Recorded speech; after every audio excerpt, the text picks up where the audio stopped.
Hey, Victoria. How have you been? It's been a long time since we last spoke. I was just wondering if you were doing fine. Theodore? Yeah, it really has been a long time. I'm fine. Actually, I'm doing much better without you. So, what do you want? You've got a lot of nerve talking to me after everything you did. It's already been months since you left, and suddenly you want to have a chat? Just to let you know, I'm not interested in catching up or making up with you. I just want to know how you've been doing recently, that's all. You don't have to be so defensive. You must be feeling lonely living all by yourself in that house without me, right? You can't have completely forgotten about me already. Lonely? That's a joke. I stopped feeling lonely 3 seconds after you walked out the door.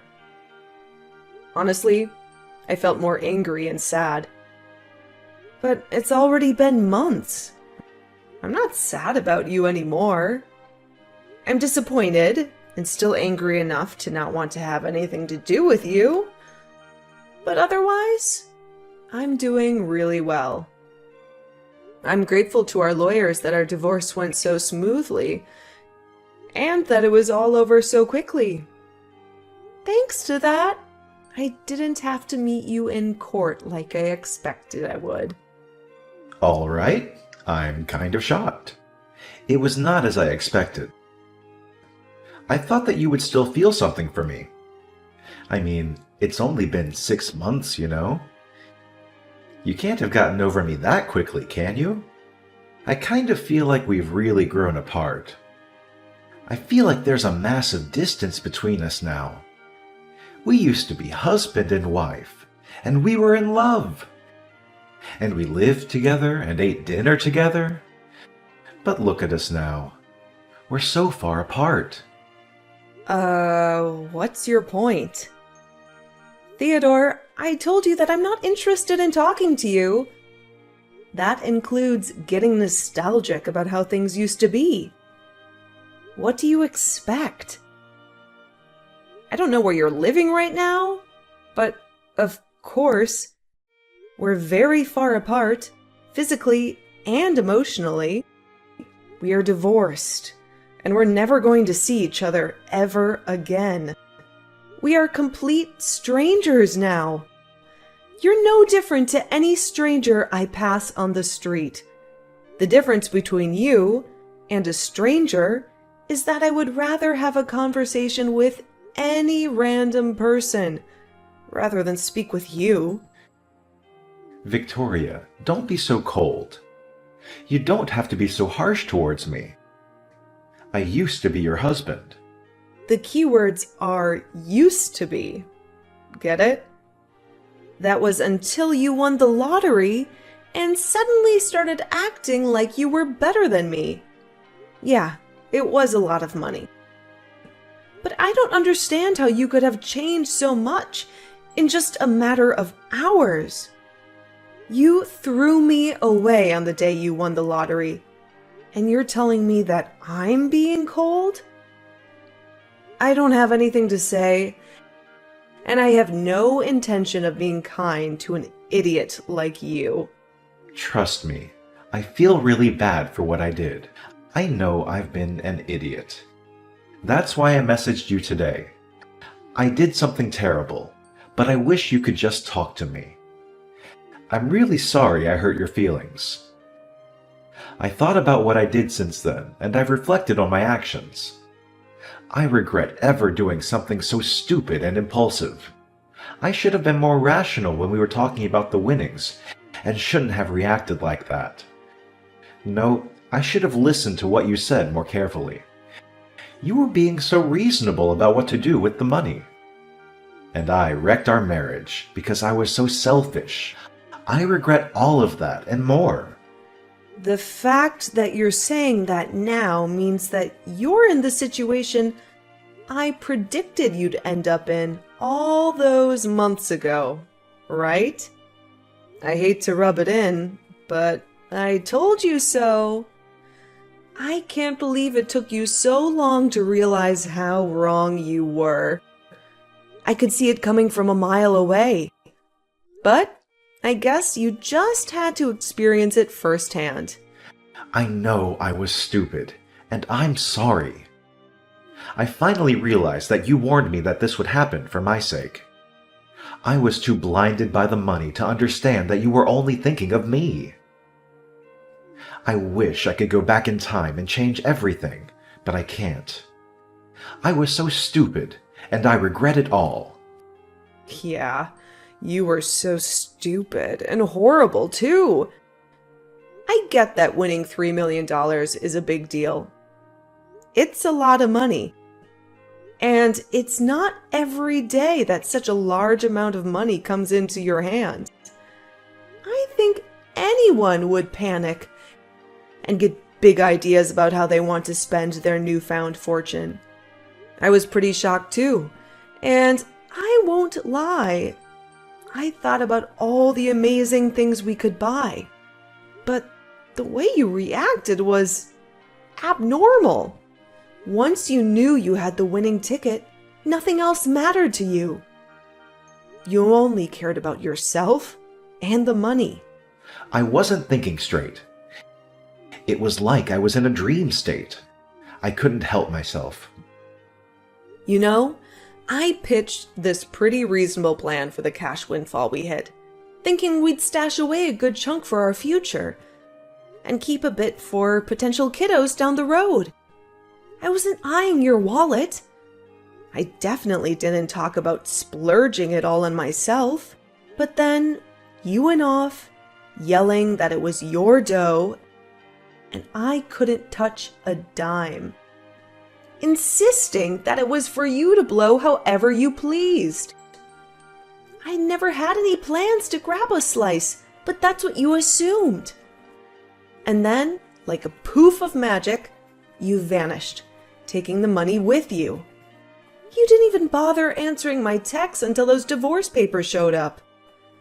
Even then, your only offer was alimony if I signed on the dotted line.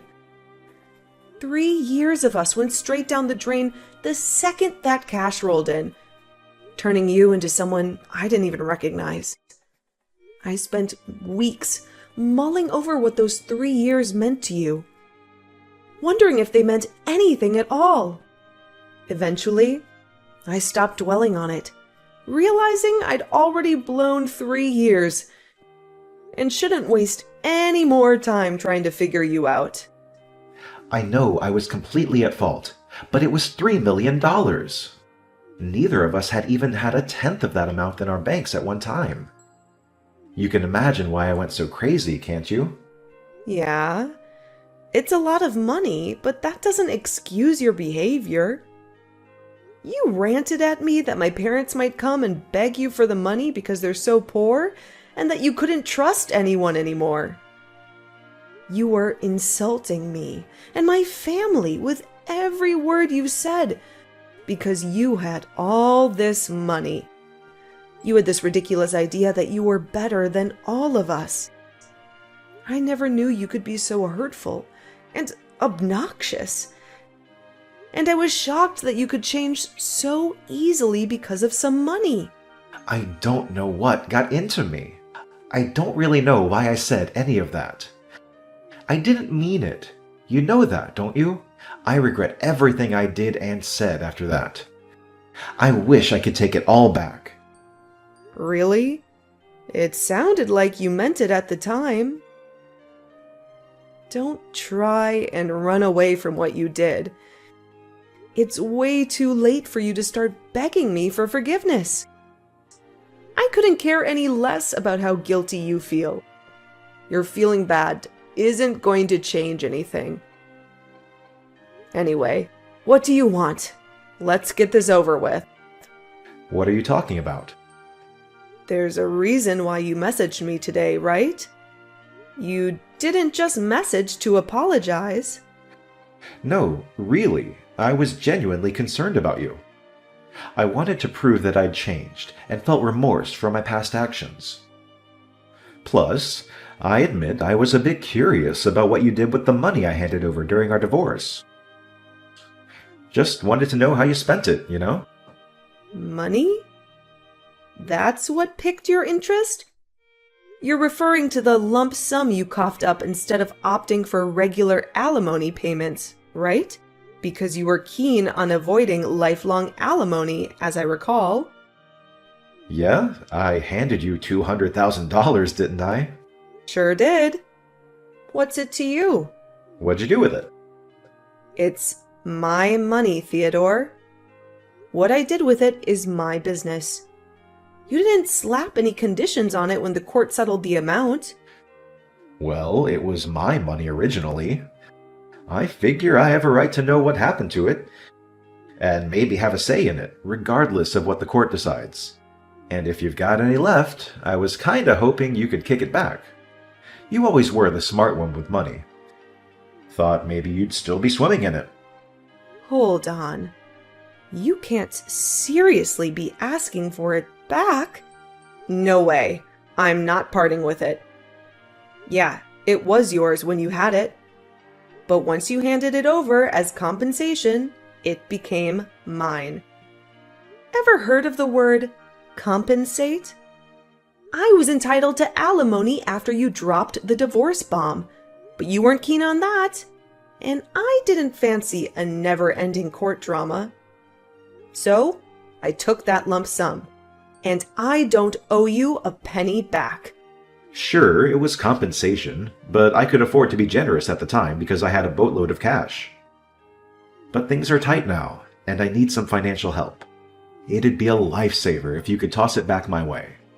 Technically, it's my money, so I shouldn't even have to ask. Trouble? I moved on and got hitched after our divorce. Oh, the rumors were true? Congrats. So, how's married life treating you? She hightailed it with all my money. I should have never married her. What? All of it? Can you believe it? $3 million. And I thought I'd hit the jackpot, set for life, you know? I imagined living the high life, Hollywood style. So, I said goodbye to the 9-to-5, had this swanky house built for me and the new missus, loaded it up with all kinds of designer swag, and even threw in a pool for good measure. We were all geared up for the ultimate dream of life together. Then, out of nowhere, she drops the bomb. Divorce. When the dust settles, I wake up to find all my hard-earned cash gone. Transferred to her account. Divorced, and my bank balance is looking like a ghost town. She disappeared, claiming I'd been cheating on her, a total lie. During the divorce, I get hit with $1 million in false affair compensation, and she swoops in to clean out the rest of my account without me even catching wind of it. I've got no clue where she is now, but last I heard, she's kicking back in a penthouse abroad. Talk about a roller coaster ride from heaven to hell. You said you never cheated on her, but she managed to win the court case. That must have meant that she had enough evidence to argue for compensation. You can try and act the victim all you like, but in the end, it was your own fault. Your own irresponsible actions brought all this upon you. Yeah, fine. She got pictures of me with another woman. But how is it fair that she gets $1 million in the divorce? It's my money. So you did cheat on her after all. You're a pathetic excuse for a husband. Yeah, all right. Say all you like. Anyway, that's not my point. I've explained why I need the money. Can you give me back the money I gave you? I need it right now. My ex-wife got the house in the divorce too, so I don't have anywhere to live. She's not even using it. She's abroad. The woman bought it out for sale, and I was kicked out of my own house so that she could sell it and take more money from me. Victoria, you still living in the same place we lived in when we were married, right? Can we live together again? Excuse me? Are you asking if you can move in with me? Let's just forget about everything that happened in the past and live together. I want us to start over. I'll be a better husband this time. Even if we don't have the $3 million, I know that we can be happy together. I still love you. We can work through this together. I swear I'll make you happy this time. No way. You must be out of your mind. It's disgusting how you think you can slither your way back into my life again. We are over, and we are never getting back together. Ever. The divorce was finalized, and I'm free of you. I don't have anything else to say to you. Plus, I've already moved out of that house and sold it. I'm living somewhere else. Why do you move down? Where are you living now? Are you still close by? I'm not giving you the details of where, but I'll tell you a bit about it. Thanks to the compensation I got from you, I was able to buy some pretty reasonable shares. I had to be patient, but it went really well. I managed to earn a profit from it. You bought shares? I never knew that you knew how to do that kind of stuff. Why didn't you tell me when I had the $3 million? We could have made an even bigger fortune.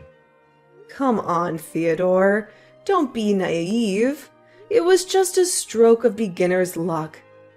And no, I didn't dump the entire $200,000 you handed me into buying shares.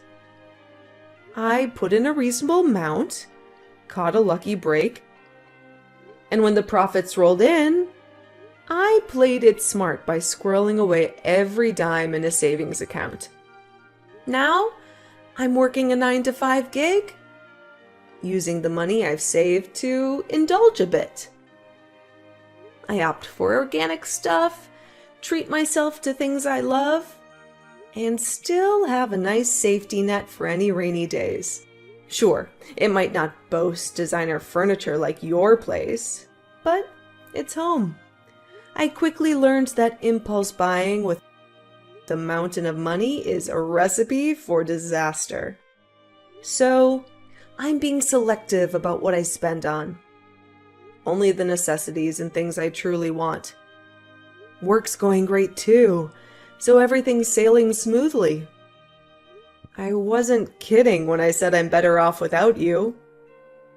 Truth be told, I'm thankful you hit the lottery jackpot and had the decency to drop the divorce bomb when you did.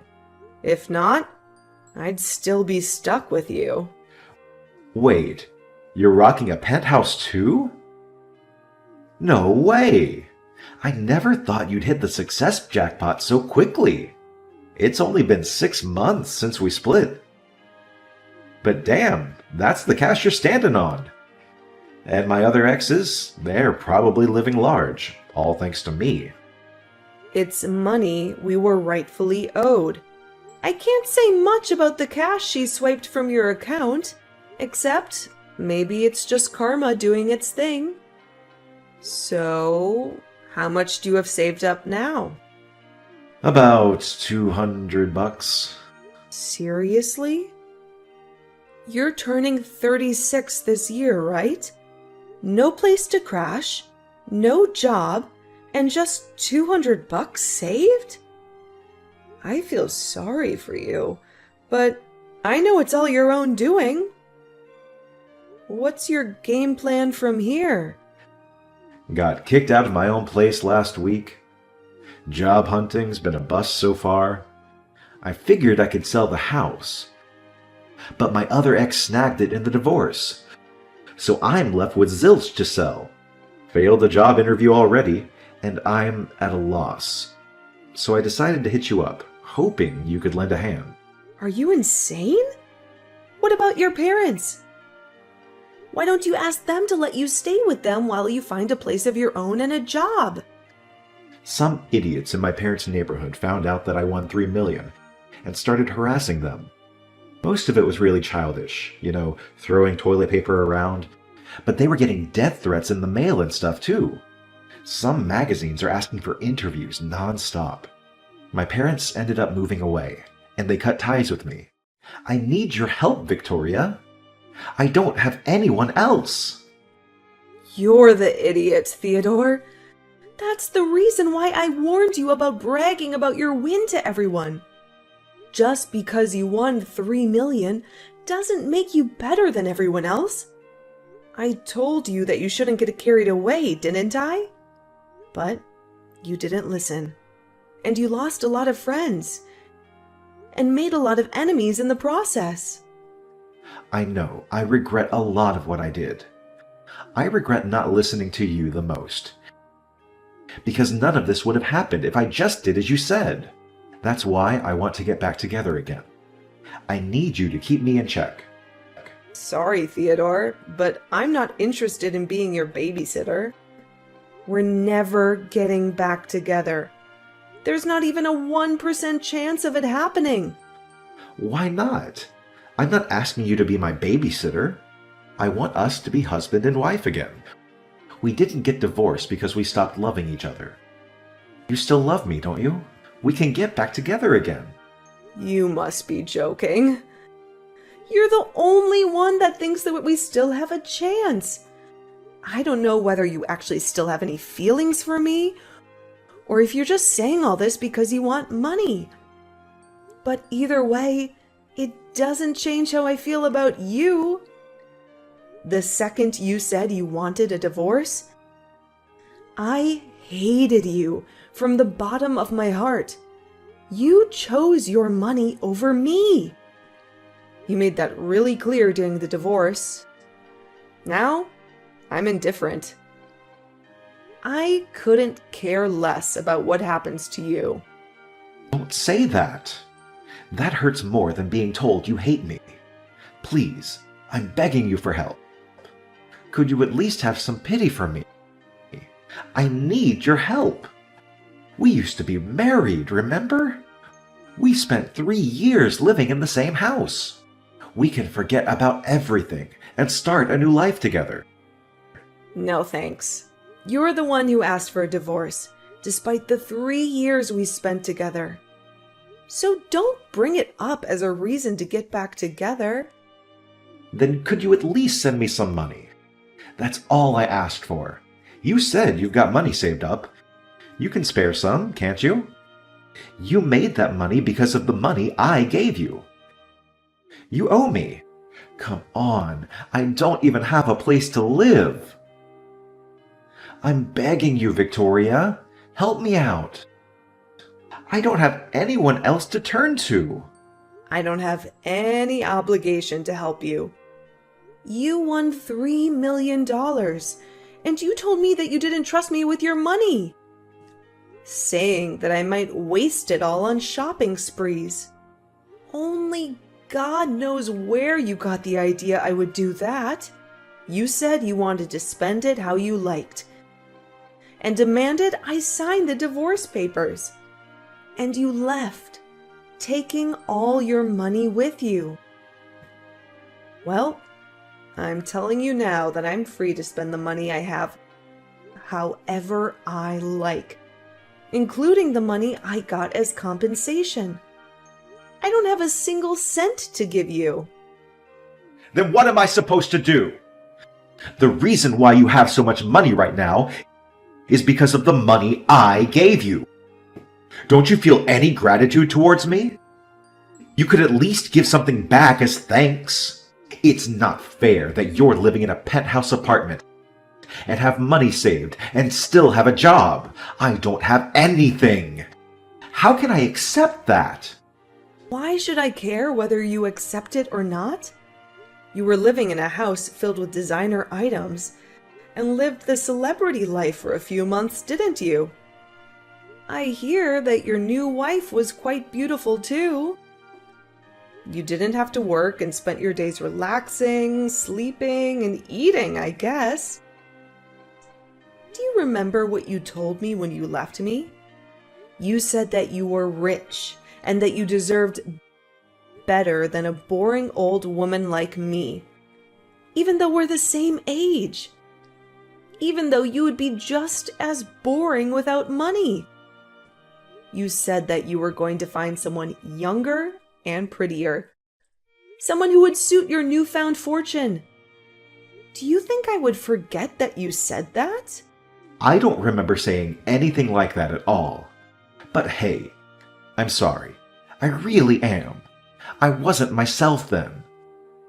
I didn't think that at all. I've never thought anything like that. I didn't think I was being serious. Did you? Ever since we got divorced, I've been thinking about you. I just want to get back together. I realized after spending a few months living with my other wife that the only one for me was you. I need you, Victoria. Really? You need me? Thanks. I'm so flattered. Is that all you have to say? I'm begging you here. Just listen to what I have to say, please. Can't you be a little interested just for a minute? I just need $1,000. That's all. I won't ask for any more than that. I'll pay you back. Victoria, are you listening to me? If I have $1,000, I can buy lottery tickets again. I win a fortune, and I'll be able to give you all the money you want. You've got to be kidding. I guess it's true that money drives people crazy. You hear a lot in the news about how people spent their winnings on something ridiculous. But I think you've outdone all of them. I've never heard of anyone who had to beg their ex for money to bet their chances on a second win. If you think that's the way out of your problems, then there's no helping you. What do you mean there's no helping me? You can help me. I just need money. We can fix everything if we get back together and help each other through this. I want to start over with you. I love you. Don't you love me back? Don't you feel sorry for me? You don't love me. You just love that I have something you don't. My money. And I don't need anything to be fixed.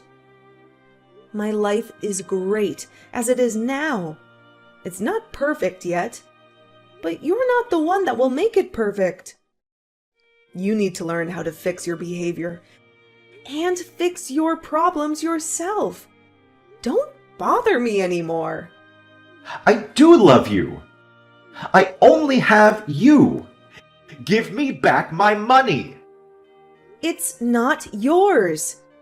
I made this money because of the decisions I made. You lost yours because of the decisions you didn't think through. Don't ever message or call me ever again, you asshole. Let me give you the same parting gift you gave me. I deserve better than a boring old man like you. I'm going to find someone who loves me and live happily ever after without you. I'll be blocking your number, so don't try and contact me. Goodbye. No, wait. I'm sorry. Please help me, Victoria. Don't leave me. After that, Victoria blocked Theodore's number and blocked him in all of the social networking that they were connected on. Victoria was able to forget about Theodore pretty easily and was enjoying her peaceful life without him. She was living her ideal life, focusing on her career and coming home to the apartment she had taken care of to furnish with things she loved. Theodore, however, had used up what remained of his savings and still couldn't pass an interview because of his obvious lack of work ethic. He didn't change his attitude and blamed the interviewers for not passing him.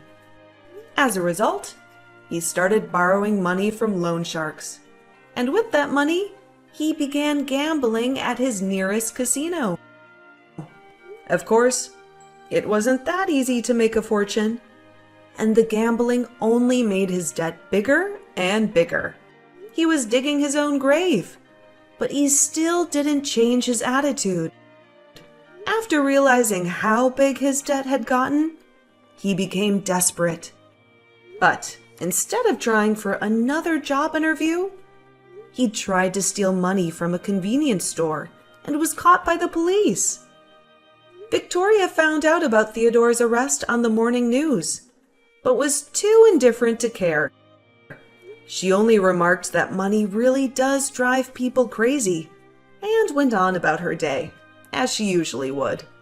Theodore was just another stranger to her now.